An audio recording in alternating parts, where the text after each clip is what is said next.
It's the Rangers Journal now.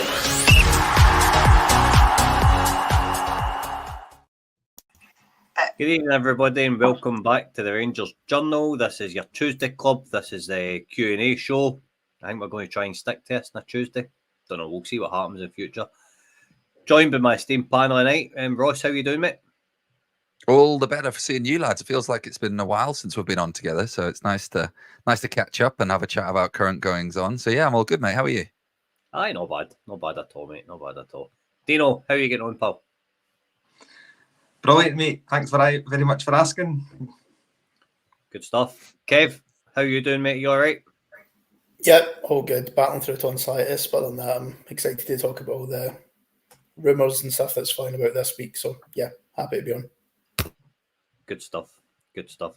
So, welcome to everybody in the comments. Please get your questions in. That's the whole point of this show. I did put a post up on the YouTube page the other day, but nobody decided to take me up on it. So,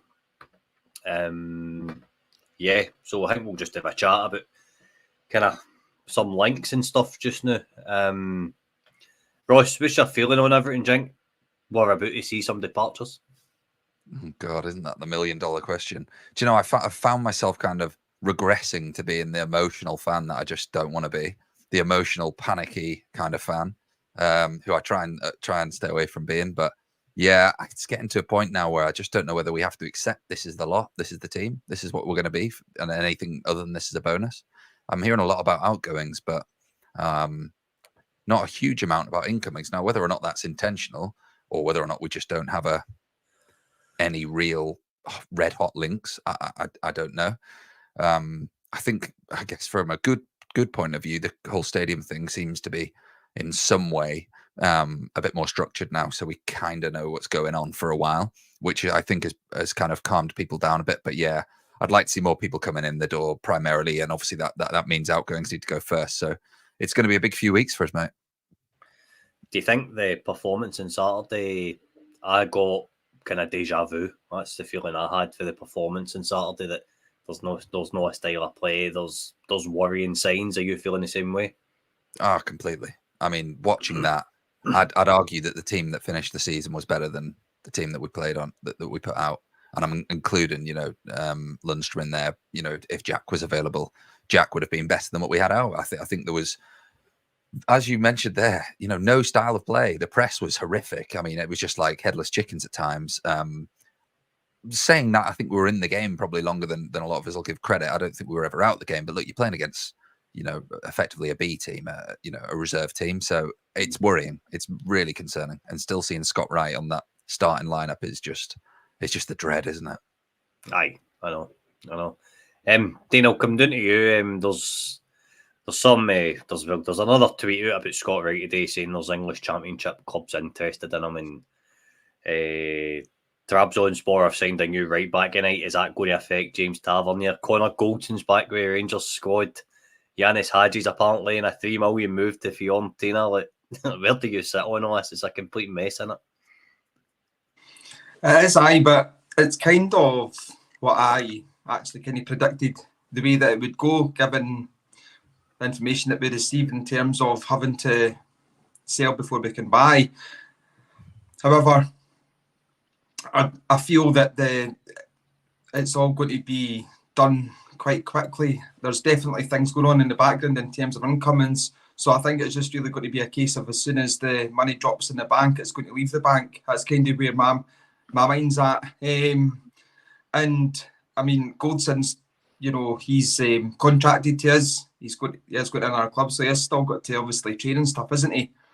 And I did think to have gone to that Turkish side. I'm not going to butcher the name because I can't pronounce it. So we're just the team that the other players that are at. I found it strange there being going to be 3 former players from our club with them. I just found that really, really strange. Hadji is obviously, mindset on going, and we're obviously trying to recoup some money that we obviously paid for him, and if we can get anything remotely close to that back, it'd be good business. So Yeah, it's hopefully, these get done within the next sort of few days, and we can see some incomings coming in, because I think we're 8 days away from the Champions League squad registration. So it's imperative that these things get done quickly. Aye, definitely. Kev, what can Rangers do to make you feel better, mate?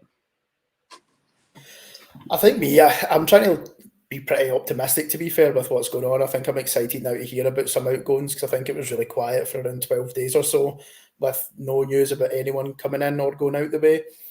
So I'm hoping that we can start to see maybe the likes of Tav, Goldson, Hadji, Lammers, Wright.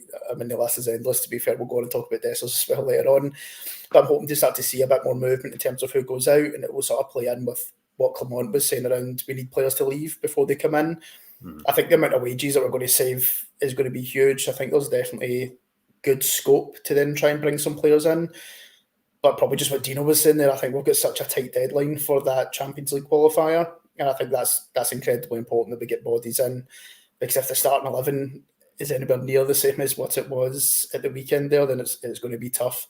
Even though I think we probably got a slightly favourable draw in comparison to what we could have got. Fair point, mate. Fair point. Ross, we've got our first question in. It's for Aldo, one of our moderators. He's asking, do you think we're going to get our first win tomorrow night? I think we probably will. Yeah, I think we will. I mean, it'd be nice to score a goal from open play. I mean, what's that? 2 games, 1 goal from a free kick. Oh, sorry, 3 games. 1 goal from a free kick from Tom Lawrence. It would be nice just to try and create some chances and stick them away. But look, I don't think this is going to be. And my heart is set on the fact that this isn't the team that's going to be, starting against Hearts in that first game. So if we win, good.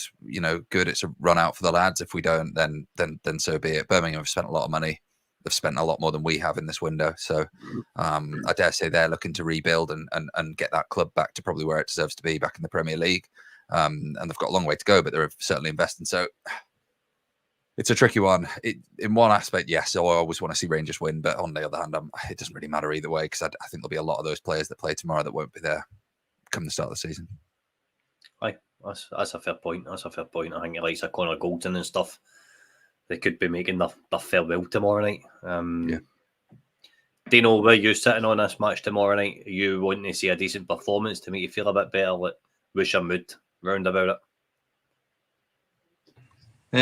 My mood is on I think tomorrow night I want an indication to who's going to be here next season, because I'm kind of on the fence where the importance of it. I think we need to be having players playing that are going to be here next season, and the ones that aren't going to be involved, the ones that are getting sold, I would err on the side of caution for playing them, because knowing our luck at Rangers FC, they'll all have 18-month injuries, and then we won't be able to shift them out the door.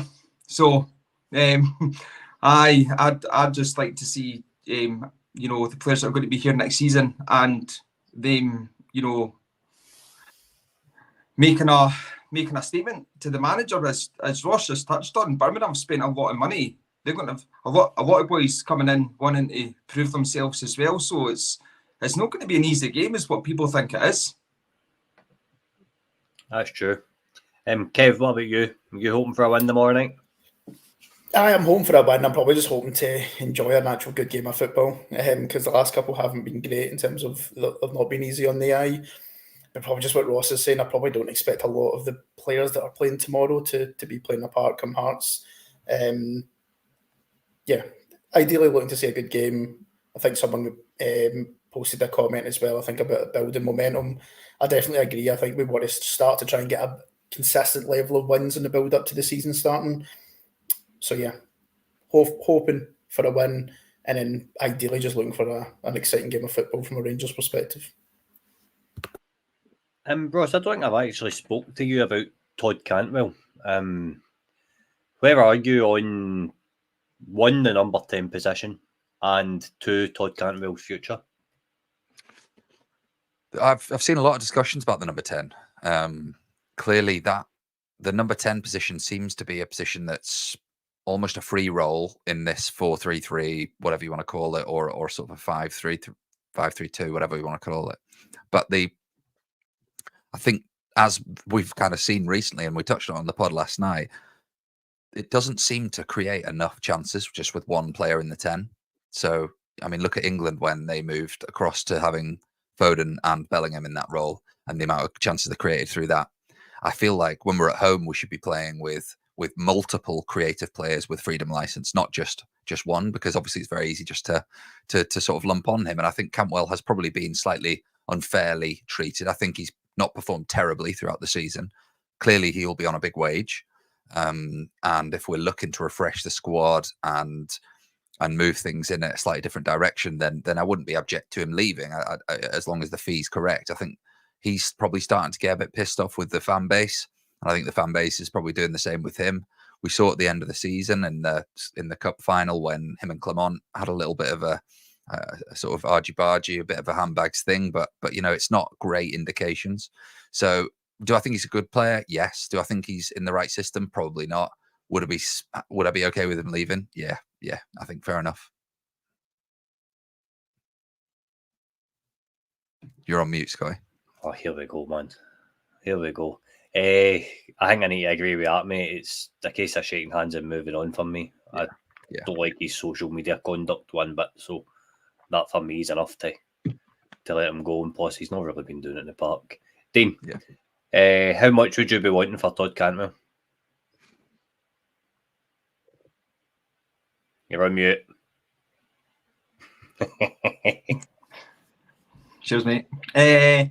I would say 2 to 3 million. I'd be happy with that. I don't think he's played to give himself a higher value. Played well enough, to give himself a higher value. Something that Ross just touched on there. See, he's sort of argy-bargy with Clement. See, like, I like that in a player. Like that just, that shows emotion. That shows that you're, that I like that, but you've got to back that up by your performances on the pitch. And he just doesn't have that capacity. So I'd love to be sitting here thinking between 5 and 10 million. But I'm really not.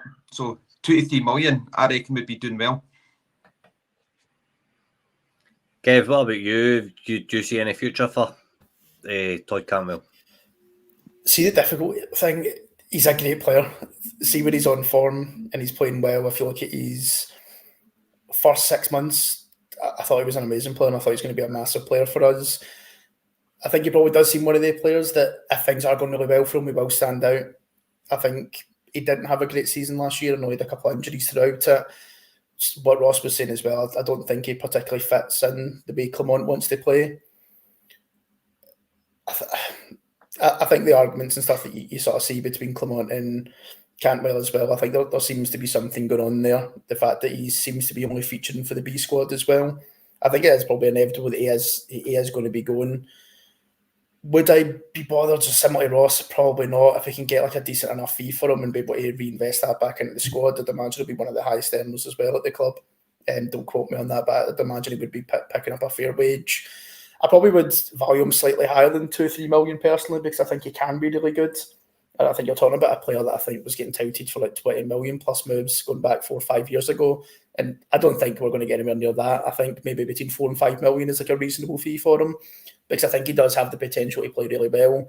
I think sometimes just wearing the Rangers shirt can be really heavy on someone. And a lot of the stuff he does do on social media isn't great. But maybe if he goes down and plays in England, I don't think people bother about it as much. I think because there's just an expectation to win every single week that I don't think he's came up ever having to experience before. And I think that's the personalities just clashing differently from what our expectation is of a Rangers player. Yeah. For me, I think he just needs to go. He doesn't fit under a manager's system. I think if Michael Beale was still here, you would probably potentially see a team maybe getting built round about him.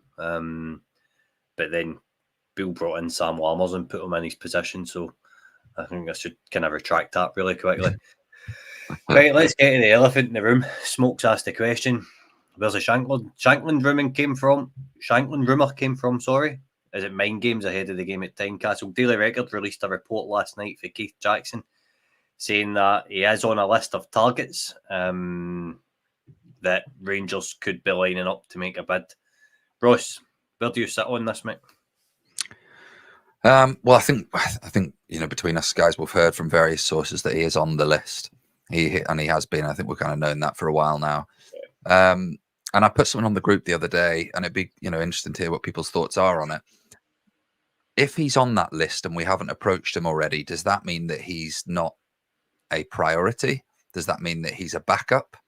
And what does that kind of say for the recruitment so far? I don't know the answer to it. I would assume that if he's on the list, then he's good enough, and everyone on that list wouldn't be on the list if they weren't good enough. For me, I think it's a fairly low risk purchase. He's still got years in the tank, relatively low fee with that being out of contract next season. So if the price is right, I would have absolutely no issue with it. He can score goals against a lot of the opposition in the SPL that we've struggled against. He's proven that for multiple seasons. He's also got experience in Europe, so I think he's a good option to have.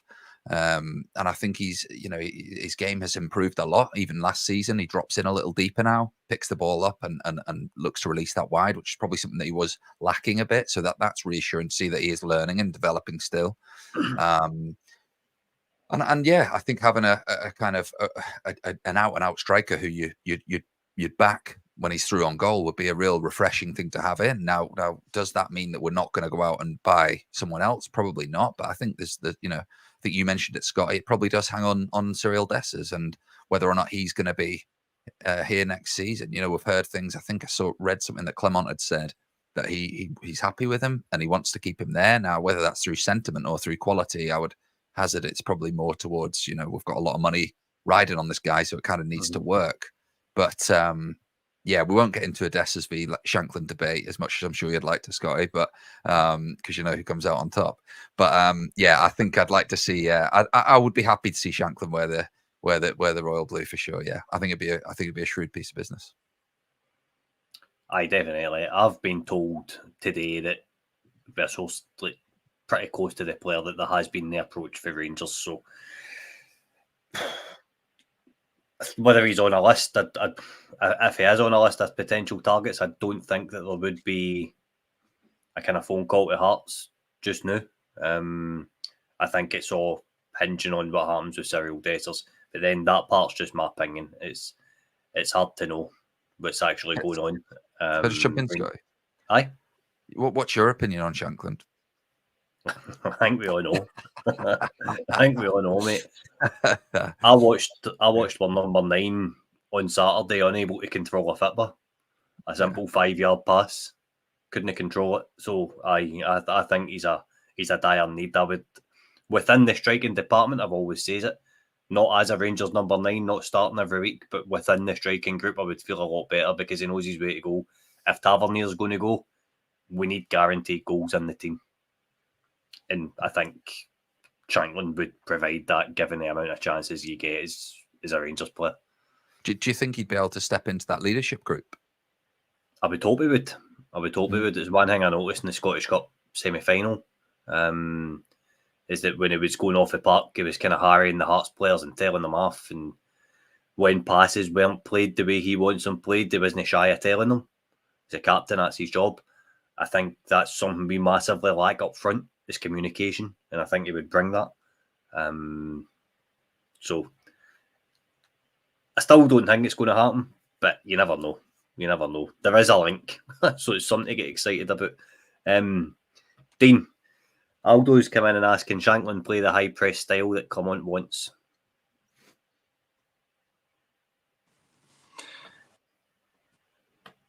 I can't see why not. It's not a big part of his game, but it's not like he's not good at it, hasn't done it. I've watched him press against Rangers at times, so he's a very intelligent player, and you've got to have that intelligence in order to be able to adapt your game, like Russ has touched on about him dropping deeper and things like that. You've got to have that footballing IQ to be able to do that in the first place. So I can't see why he wouldn't be able to adapt to a slightly more pressing role, given I've witnessed it myself. So, and if he's got the right players either side of him, that makes that pressing easier when you're doing it as a unit, like we did under Gerrard. You know, with the front three, sorry, they pressed as a unit, didn't they? So, and then behind them, they had the safety net behind them as well. So when you're doing it as a unit, there isn't so much responsibility on the number 9, in my opinion. So yeah, I think he could do it. Kev, I'm not wanting to spend too much time on Lawrence Shankland because this podcast, purely because of me, has spent hours upon hours on this guy.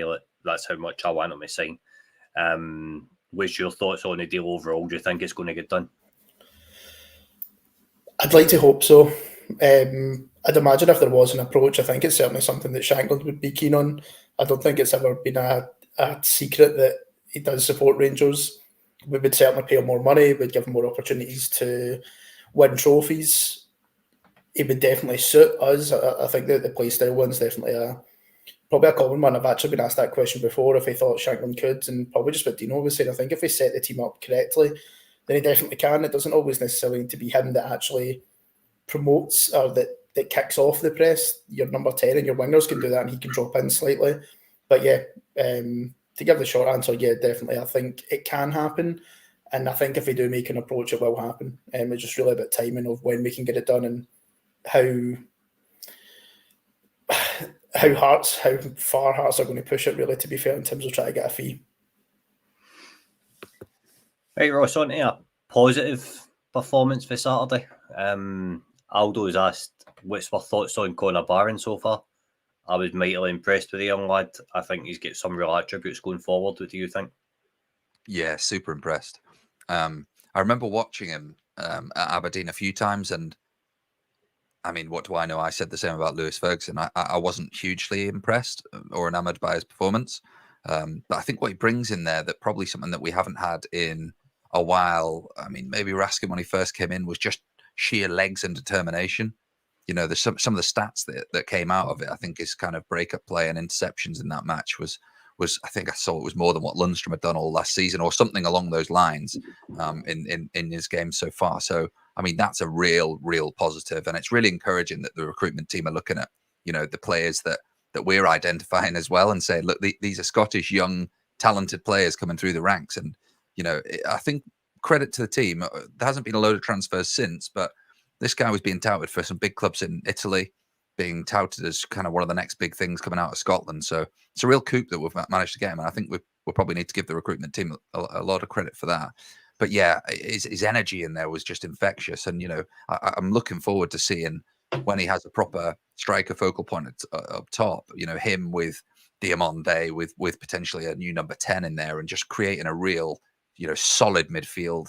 I don't want to use the Barry Ferguson term, let's give him a season or two, but he definitely has the attributes of someone that can break up play, you know, really get under the skin of the team and just be a real pest in midfield, almost Gattuso-esque as well. So yeah, really encouraging. I thought it was superb.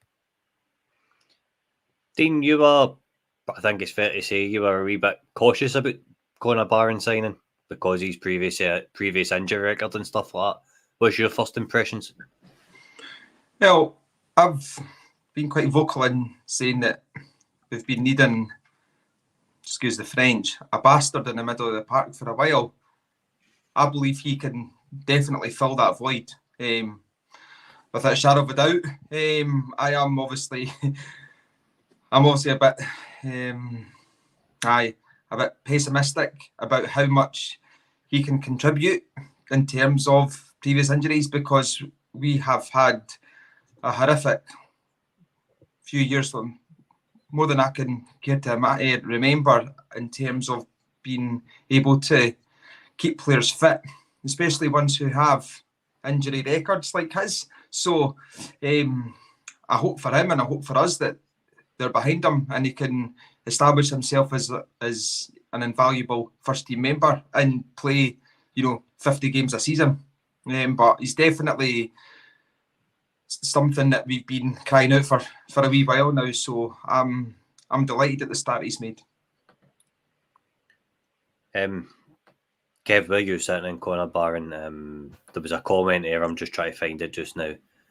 It was, do we think that Conor Barron's pleasing the fans because he can run about now? To me, that's an upgrade on John Lundstram straight away because he's mobility about the park. What's your thoughts? I think it definitely offers more than that. I think having a player that puts in maximum effort all the time is exactly what we're looking for. I think when you look back on like Lundstram, for example, you said we've never really seen that all the time from Lundstram. I think it was it the St Johnstone away game? I think a couple of seasons ago where he loses possession of the ball and just sort of throws his hands up in the air and gives up. I think it's good to have a midfielder that wants to sort of dominate, wants to get under the skin of his opponent, wants to put in maximum effort. I don't think he is that sort of typical a dog in the midfield. I think he definitely offers a lot more than that. I think I said some comments after the Ajax when we done the post-game pod. I think he definitely offers a lot of a different range of passing. I think he plays some nice short passing. Someone actually left a comment around like some nice touches between him and Diamonde. I think I noticed that again at the weekend. I think he does play a good, nice long diagonal pass, and he plays a lot of forward passes as well. So I don't think he's just this dog that like goes in and breaks up play and makes fouls all the time. I think he definitely offers that, as well as playing a ball with a quick tempo and playing the ball forward and looking for an option going forward all the time. I said after the post-match stuff against Ajax, I think people will be really surprised at the amount of minutes that Barron gets for us this season. And more than likely, I think it'll be him and Diamonde will be the two centre midfielders this season, unless anything comes from the Jordan from Seville rumours, because I imagine he will come into the team if that is one that does come over the line for us, and it's something we can negotiate in terms of pay. He will not be coming to come and sit on the bench. He will play every week. But I think as things stands, I'd be pretty comfortable with where our centre mid is, with the two sitting there. And just what Ross was saying, I think, or Ross or Dino, I can't remember, just trying to get like a good number 10 in front of them would complete that midfield for me.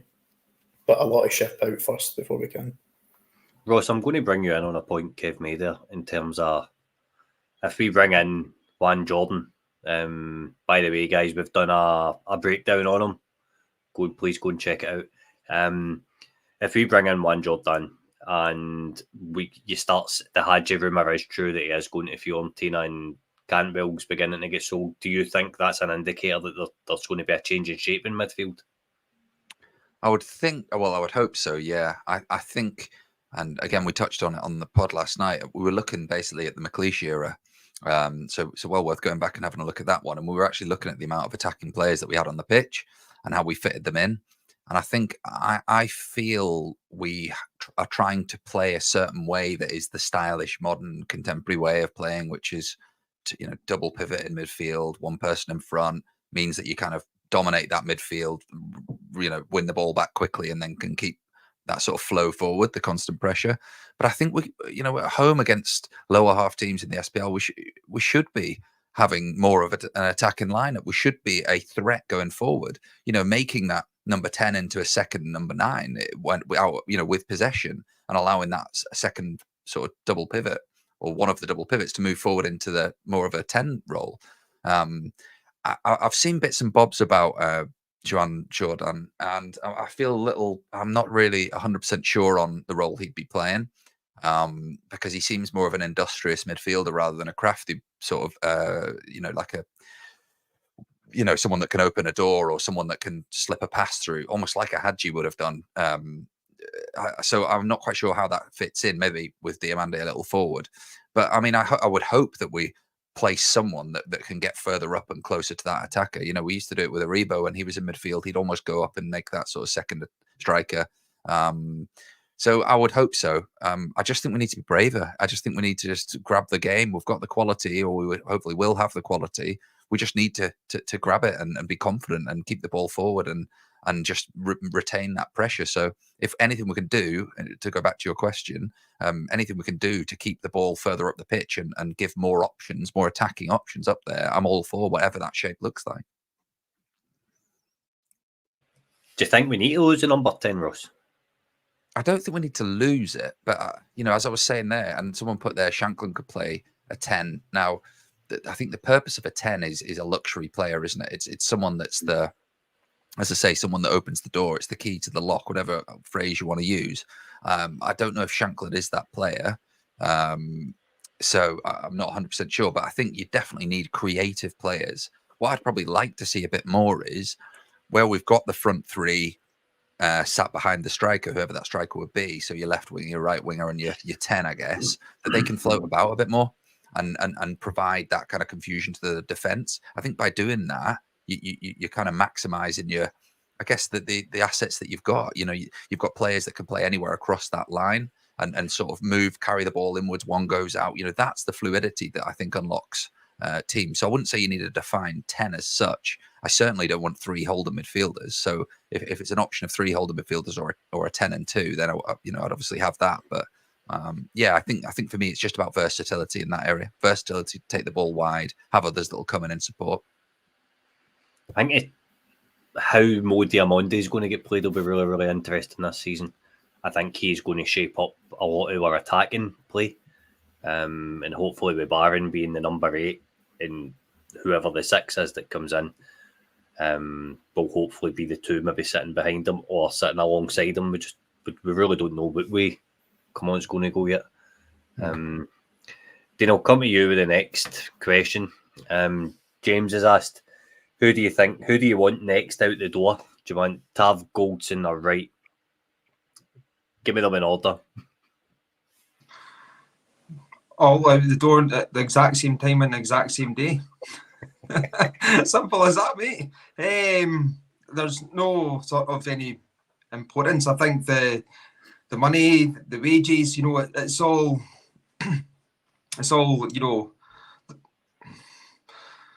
what's the word I'm looking for? I mean, there's no importance for me because they're all going to be going out at the same time, roughly. So, and as I said, I think we'll have deals sitting in place ready. So one goes in, one goes out, one comes in, and by the sounds and looks of things, they're all going to be done sharp because of the Champions League squad registration in 8 days. So that's only, do you know what I mean? So we've got to take that into consideration in terms of who's coming in, who's going out first and stuff for me. Kev, I'm going to bring this next question to you, Andros. Curry's come in and asked about the rumours of Castor getting another 4-year contract. So that means you're probably going to need to buy 5, 6, maybe 7 taps a season. What's your thoughts on it? Is this something you can get behind? Do you see the strips in the last season and this season so far? I've actually quite liked them. I think anything before that, it was sort of few and far between in terms of what was good kits. I think the quality of the kits haven't been great that fans have been getting. I think you constantly see it, like people getting their kits out and there's stuff already falling off it after one wash, etc. If it was an improved offers, an improved terms for Rangers in terms of money coming in, and it was better than what we can get elsewhere, then I'm all for it. I think that the more money that we can get, the better. I think ideally you look at like night kits, for example. Night kits are great. It's a great sponsor to have, but I think it will come down to who's willing to pay Rangers the most money for that sponsorship deal. So if that means it's Castor, I'm cool with it being Castor. But if it's somewhere else that can provide a better standard of kit, then I'm all for it. But I don't really have like a concrete opinion whether it be a yes or no. They're all Frost's kind of different. Ross, you are more than the Rangers Journal kit man, right? But you love a kit. You absolutely love a Rangers top. What's your thoughts on this rumour? God, where do I start? Well, firstly, for those that don't know, I'm on Twitter, Rant Rangers, and I put on concept kits that I've designed up of different brands and styles and stuff. So go and check that out and see the sort of things that I'm into. For me, I think Castor is a joke of a manufacturer. I actually think the quality is terrible. I think some of the kits in the previous years have been so tight and like rough material around the neck. It's like no one's actually ever tried the kit on. I mean, the sort of pro ones that they release are fine, but the cost of them until they come in their sort of 80% sale or whatever at the end of the year is just kind of ridiculous to outlay. I do think that this year's away kit, the ones that you've got on, I've got it upstairs, should have put it on, is particularly nice. I would say that's probably the nicest that they've actually released. But I'm not a huge fan. I think what you get with other manufacturers, some of these kind of, I quite like the Macrons, the Kappas, even like the new Umbro stuff. But then you look at your Adidas and Nike, and that's quality. You know, you see the teamwear they produce, and I think that's what we miss. I look at like the stuff that's been released this year, the teamwear, and it's just like same template, different colors. You know, some of it is just so unimaginative. Now, whether or not that's because of the board and those at Rangers are sort of saying, just make it plain, just make it something that people, you know, it's not going to be offensive or divisive, then fair enough. But yeah, for me, it's garbage. You see the stuff that goes on about labels falling off on various kits and stuff all over the place. I think last year's one, the Aston Villa kit, it was like absorbed sweat, so they just looked like they were drenched within 10 seconds of being on the pitch. Yeah, just horrific. The question there, did I see the Sampdoria one? Yeah. I made that one, so it's on my page. So I did see it, yes. But yeah, get Castor binned off for me. Just get a proper supply. I understand the commercial benefit, but in an ideal world, get someone that's good, get someone that's better. You know, we're a big club. We should be demanding the Adidas, Nikes, whoever's of these world. Got a proven name in Queen's Park. I've even got Adidas. Am I right? I think Queen's Park. I think could be. In the championship, I've got Adidas. The only thing is, well, with it, just to finish off on this proper Rangers rant, is that the I would only be concerned that we'd just end up getting a template. If you go with an Adidas or a Nike, I think at the minute we kind of get a bit of a bespoke. You know, it's not like it's a template with different colors on and stuff. So actually, they'll probably take a bit more care and attention. Not that the quality's there to back that up, but I think if you went with an Adidas or Nike, you might just end up with a template just in a different color. I mean, you saw all the goalkeeper kits at the World Cup that were just basically the same. You know, the Adidas ones were the same, just different colors on it, which it wouldn't be great, but yeah. See where we get to. I know. I bought the Home Pro Top last season, and I think it lasted 4 months before it started getting quite loose and stuff on me, before all the material just started wearing away kind of thing. So I would probably be on the same boat as you, Rosta, but I think Rangers can get better. I think demanding better's probably what we should be doing on that front.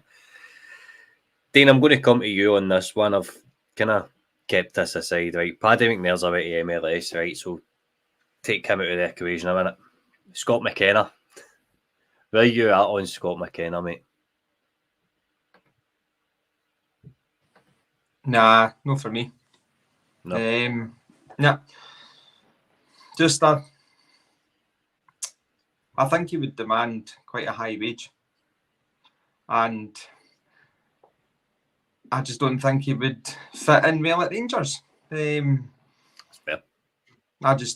Not for me. I think there would be better options out there for us to go and get. You know, I think we're going to be lacking that experience and that leadership. And I just think there'll be better options than him out there. And yeah, I'll be honest, when he played against us, I didn't actually think he was particularly great. When he got his move down south, I was quite surprised. I mean, he couldn't even get in that Scotland team at the World Cup.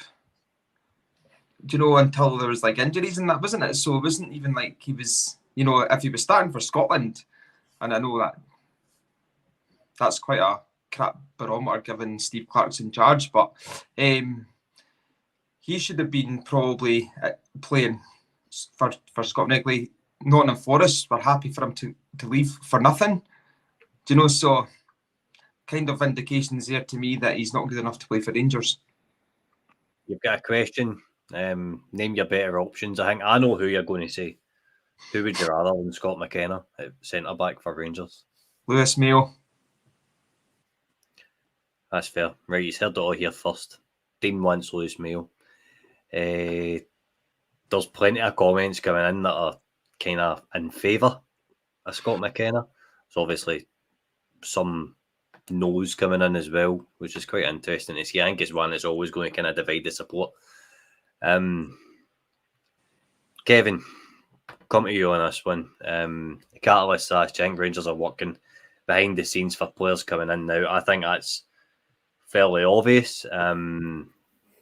But when do you think we're going to start seeing movement? I think definitely in the coming days we'll start to see players going out. There's a lot of rumours with a lot of players that are obviously keen on the move out. There's obviously a lot of talk about how Tav's agreed personal terms. I probably wouldn't look too much into the fact that they've signed another right back for $2 million. I think they were linked with this guy at the same time as Tav as well. So I don't think that definitely means that's a non-goer now. But I think we'll see the likes of Tav, Goldson leaving. There's a lot of talk about Scott Wright exiting as well. Of course, that tweet from the other day around Lammers, not going to try and, it was NEC, not going to try and pronounce the second part of the team's name. But they said that their manager essentially had the conversation with him and he sort of alluded that he's got better options there. So I think we probably will see him leaving. I think the minute we start to see players going out the way, we'll start to see them coming in. I don't think it's so much the transfer fees that's the big problem. I think it's just the wage bill is so high. And I think I could only imagine that a club of our size and knowing where our priorities lie and the fact that the board will be watching how we've played so far in pre-season, that they will be ready to bring players in. I think it's generally just waiting for some of these big earners to start heading out the door. And I'd like to hope that Clement and the recruitment team in Coppin have got sort of nailed on targets in terms of who they want to go for. So I'm hoping that within the coming days, and I do have 100% belief that by the time we need to register our players for the Euro squad for the first tie, there'll be some incomings as well as outgoings. I hope so, mate. I definitely hope so. I've saved this one for you, Ross, for Doug. Stadium naming rights deal, yes or no?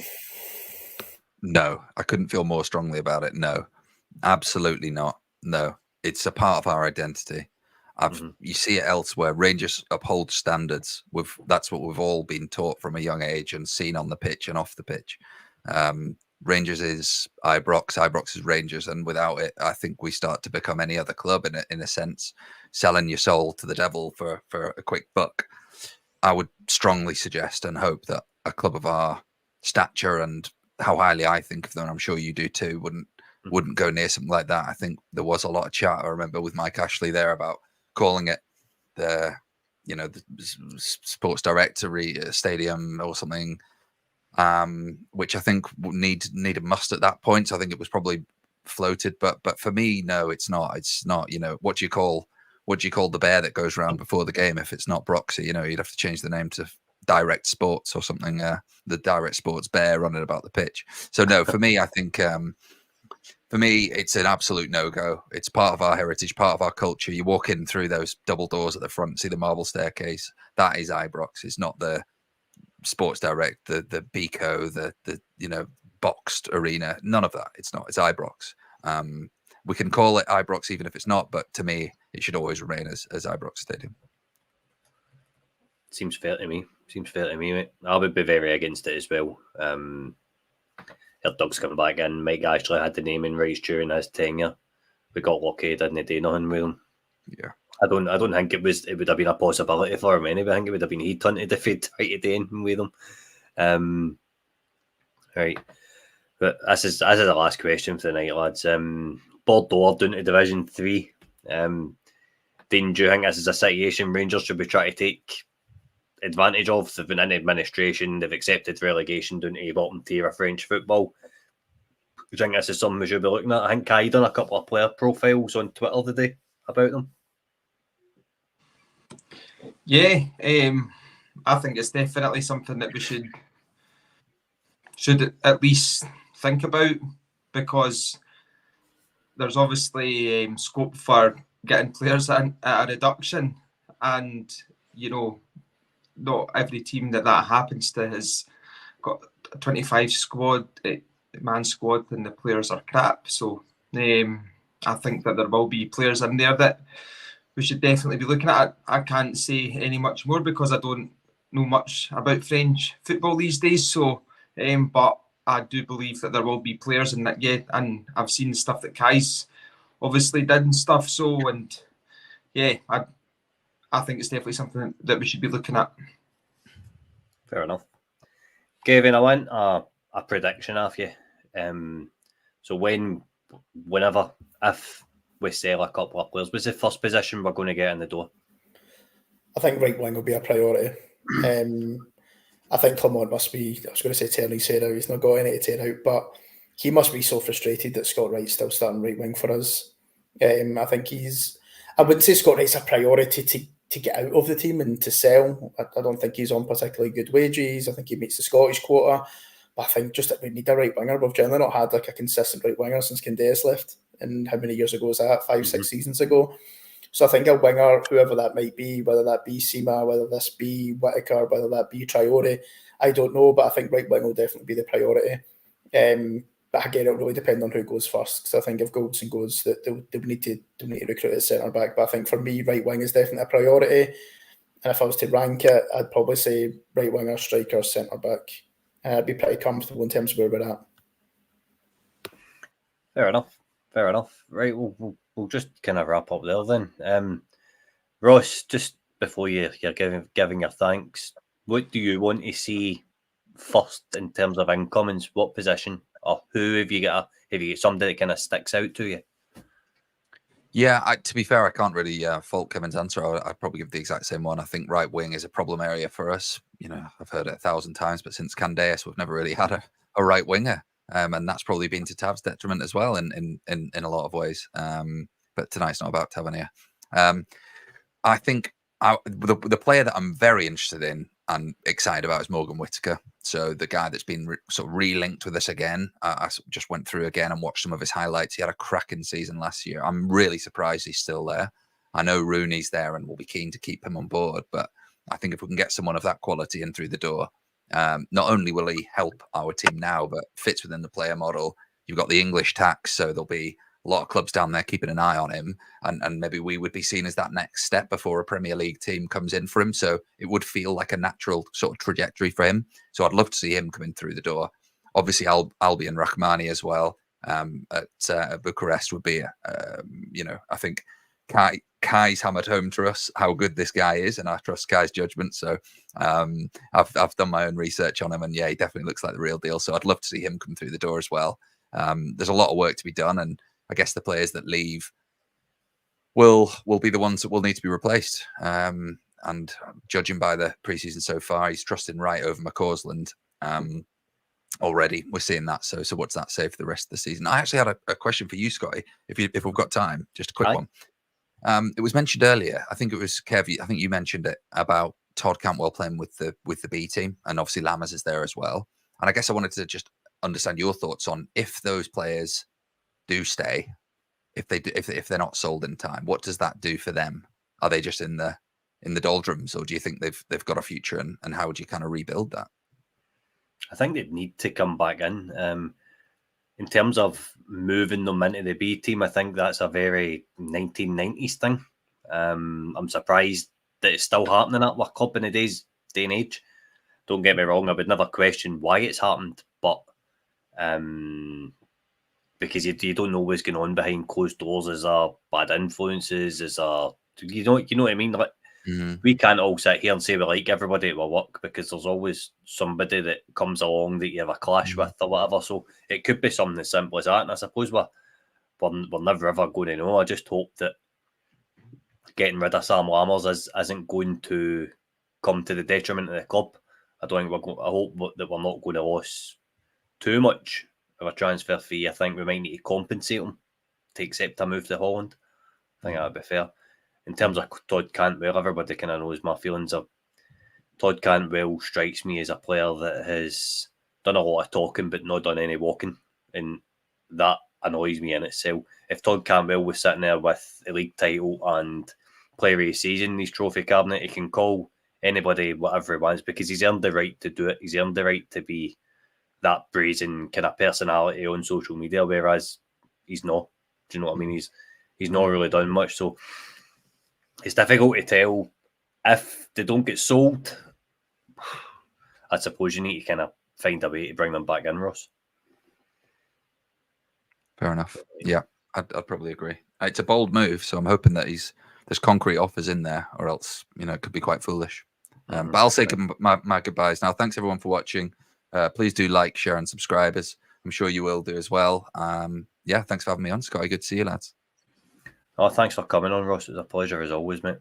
Right, Dino, what's your prediction? Who's first in the door? Who's Dino's number one target? I don't really have a number one. I just You know? want signings made that's going to make us stronger. And I don't think that there's any position that's, as I've said before, that's more important than the other. I think they're all of great importance, the positions that we're needing in. So, yeah, as long as they're going to come in and they're going to be an upgrade and we're going to win things, I don't really care the order that they come in, because the order they come in doesn't make any difference to what happens on the pitch, as long as they're all here for us. Aye. At the end of the day, that's where I'm at. You've just got to trust the process, trust and have faith in Coppin and Clermont to get the right players in that are going to be the ones that are going to take us to the next level and be successful. So, yeah, it makes no difference to me who comes in first and stuff. Fair enough, mate. Fair enough. Well, thanks for coming on, Dean. Thank you very much for having me. No problem. Kevin, have you got a number one transfer target? And again, thanks for coming on, mate. Another solid performance. No worries. Thank you for having me. Just to close off, my number one target would probably be Whittaker. I think if we've got the finances there to make that deal happen, I think that would be one that I would certainly be buzzing about. So yeah, Whittaker for me. And I thank you everyone for listening. Thank you for having me on again. Just a quick question to you and Ross. Ross, I'll come to you first. If Morgan Whittaker signs, does it soften the blow on all getting Abdallah Sima? I think so. Yeah, I think so. There's a lot of risk with Sima, as we all know. On his day, great player, scores a lot of goals, but no use if he's on the medical table all the time, which he has been. So yeah, I think Morgan Whittaker, I'd take him over Sima now, probably, to be honest. Fair enough. Kevin, what about you? Yeah, I agree. I think from what I've seen of Whittaker, I certainly think he's a better football player. I think he'll be a lot more effective and probably available more than what Sima has been. Aye. I don't think Sima was pleasing on the eye a lot of the time. I know he scored some good goals and a lot of goals, but again, he missed near enough half a season this year. And from what I was reading online, I don't think he's got a history of being consistently available. So, yeah, Whittaker is a no-brainer for me, and I generally wouldn't even think twice. The fact that we never got Sima if we were able to get Whittaker. That's fair, right? But right, gentlemen, well, thank you for coming on again. It's been a pleasure. Everybody that's in the comments, thank you for tuning in. Thanks for your questions, your interaction. Please like and subscribe. We will be back tomorrow night at 6:30. I think Billy's doing a podcast on potential Rangers captains. We will have some post-match reaction out probably on Thursday, I would imagine, to the game tomorrow night, which kicks off at 7:30. So let's hope that we can come out and feel a wee bit better after a good performance against Birmingham City tomorrow night. But until then, take care, and remember, every night is Rangers Journal night.